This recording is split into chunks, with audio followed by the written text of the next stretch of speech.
On this YouTube channel, we speak about all things new construction in El Paso, Texas, and here and there we'll throw in some used homes that are definitely worth looking at. And this is a new construction home on the west side of El Paso. You're a bit further west side in the upper valley, closer to New Mexico, but you're still in Texas. Don't worry at all. The name of this builder is Arbolitos Real Estate LLC. Smaller builder. They're not popular. This is actually the first time that I've personally heard of them. This isn't a bad thing. This isn't a good thing. You can feel free to do your research with me. We'll hire an inspector, all types of things if this is a home that you end up deciding to want. But anyways, this home is 2725 square feet, 4 beds, 3 bathrooms, with 2 of them being 3/4 and 1 of them being a full bathroom. It's sitting on a 10,000 square foot lot, and it's priced at $635,000, which makes that about $233 a square foot.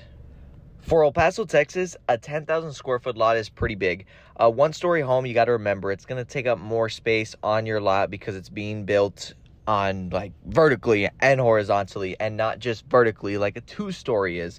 This front yard is pretty big. The backyard, we'll get to it towards the end of the video. It's also a good size, but doesn't feel like a 10,000 square foot lot in the backyard. Feels a bit longer than it does depth wise, but you got 2 side gates on this home. Not enough to take anything in there really, but you do got the side gates. Maybe you could use them as 2 dog runs.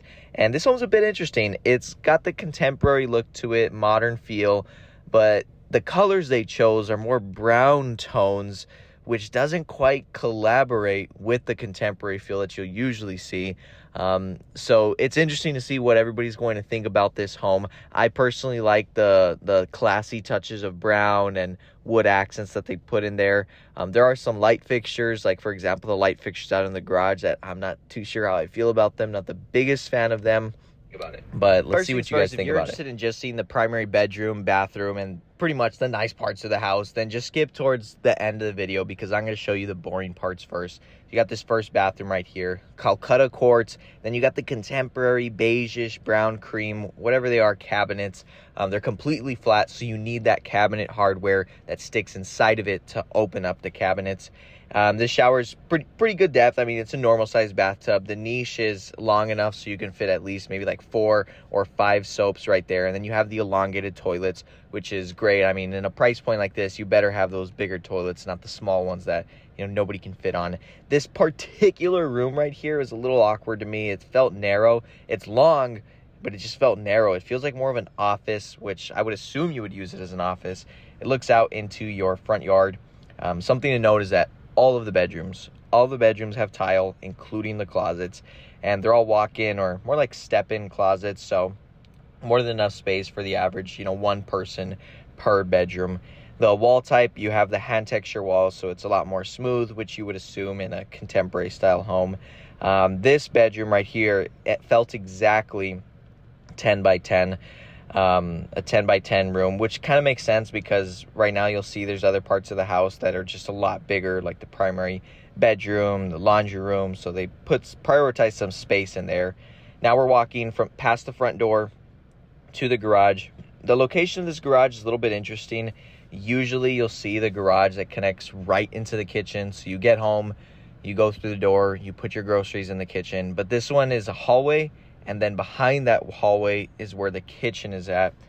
You got your dog shower in here, which is where I feel like all the dog showers, or dirty laundry. Maybe you got work boots.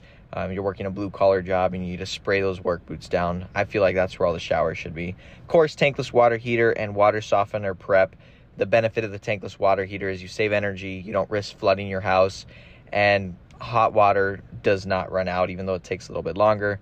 And then that preparation for the water softener saves you about $2,000 if you want to put water softener in the future. This garage is pretty long. I feel like if you really tried to, you could probably fit like 4 cars in here.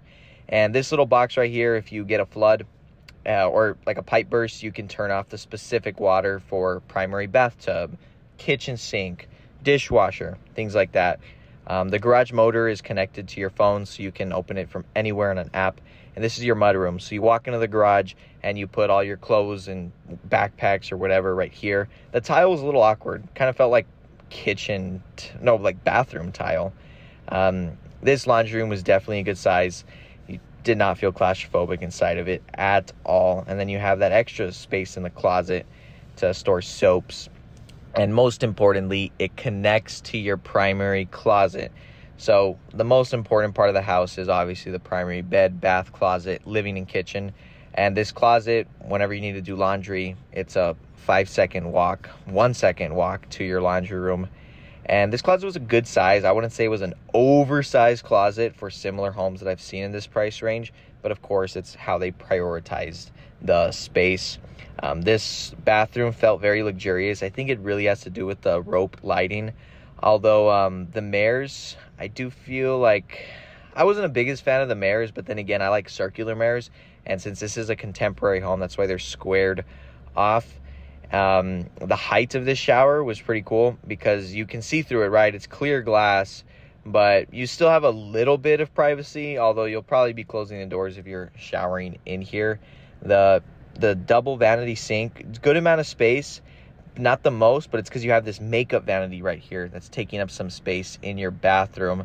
So that's something to think about. You know, you're kind of sacrificing a little bit of space on your main 2 sinks in the bathroom, but you have a makeup vanity. This primary bedroom, I mean, you can see it's got a queen size bed in here, a couch, and a bunch of furniture, and it still feels big. I mean, this felt like a 19 by 13 maybe room, and it loops around into your kitchen, dining, and living room. I absolutely love the design over this kitchen. It was just, if you're into symmetry, this was completely symmetrical. And I will say the cabinets, the Calcutta quartz, and all the wood fixtures and everything in this home felt of quality. It didn't feel like I was going to open the cabinet and it was just going to completely break off. I did not know how to open this microwave, but pretty fancy microwave. That's where you would put your coffee maker on top of there. Then you got the double oven. So this kitchen's for more people that like to cook a little bit more. This kitchen felt spacious. You know, you're not going to be crowded in here. You can have some good get-togethers. People can circle around the island. And it's a waterfall island, which is nice. You don't feel like you're in one big room because the dining room is obviously separated to your right side. And it's categorized by those 3 real modern Tron, like I like to call it Tron lights. This pantry, not sure if you noticed, but it's hidden by 2 doors. So that way it keeps the contemporary look. It's a good sized pantry. I mean, it's not ginormous, but well enough for the average or even above average family that needs space. These sliding glass doors, they look out into your backyard. So you got this bar area right here on the inside. This is your living room. Your TV would go between those 2 wood things. Well, let's go to the backyard. So again, this is Upper Valley, El Paso. You got a nice view of the mountains. And I will say there was a certain like smell in the backyard. Not sure if there was like a farm or ranch around here. You'd have to see the home in person to really understand what I mean. But you got this outdoor kitchen as well. I'm not sure if you noticed, but there was some PVC pipes sticking up in the backyard.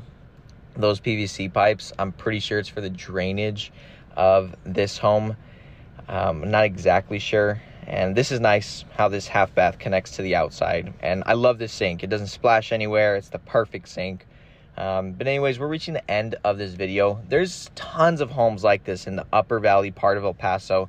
In the Upper Valley part of El Paso, which is where a lot of the luxury homes get built in El Paso, Texas. But don't be confused, they get built everywhere. I have noticed though, the luxury or custom builders that don't build very many homes tend to go to the Upper Valley to build them. And I really believe it's because of the lot sizes. Just easier to find bigger lots in the Upper Valley. This is the last bedroom. It's nice how it's separated along with the primary. This one was my favorite as far as symmetry, but call me if you need anything in El Paso. Even if you just need a tour guide, I got you. I'm here to help you with your El Paso, Texas needs.